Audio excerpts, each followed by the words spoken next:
ભરૂચ જિલ્લાના સાયકા જીઆઈડીસીમાં વિશાલ ફાર્મા કંપનીમાં મોડી રાત્રે ભયાનક બોઇલર બ્લાસ્ટ થવાની ઘટના।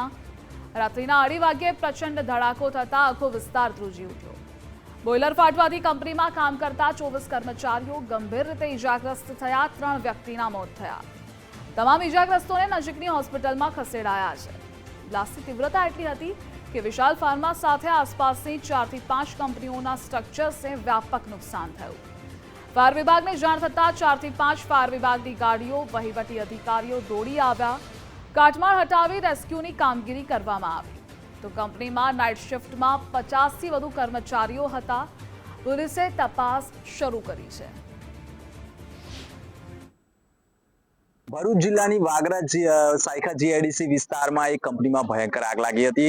ખાસ કરીને વાત કરવામાં આવે તો બોઇલરમાં જે બ્લાસ્ટ થયો હતો તે ભયંકર હતો। લગભગ આ કંપનીથી દેત્રાલ ગામ સુધી આની અસર જોવા મળી હોય તેવા અહેવાલો મળી રહ્યા છે। એટલે 30 કિલોમીટર સુધી આની અસર જોવા મળી હોય તેવા અહેવાલો મળી રહ્યા છે। વાત કરવામાં આવે વાગરા સાયકા જીઆઈડીસીની જે કંપની હતી વીકે ફાર્મા, જે તમે જોઈ રહ્યા છો આખું સ્ટ્રક્ચર નષ્ટ થઈ ગયું છે। સાથે સાથે જ્યારે બોઇલરમાં જે બ્લાસ્ટ થયો હતો તેની અસર આજુબાજુની કંપનીઓના સ્ટ્રક્ચર પર થઈ છે। જે તમે જોઈ રહ્યા છો સાથે સાથે રોડ પર ઉભેલું જે ટેન્કર છે તે પણ બળીને ખાક થઈ ગયું છે।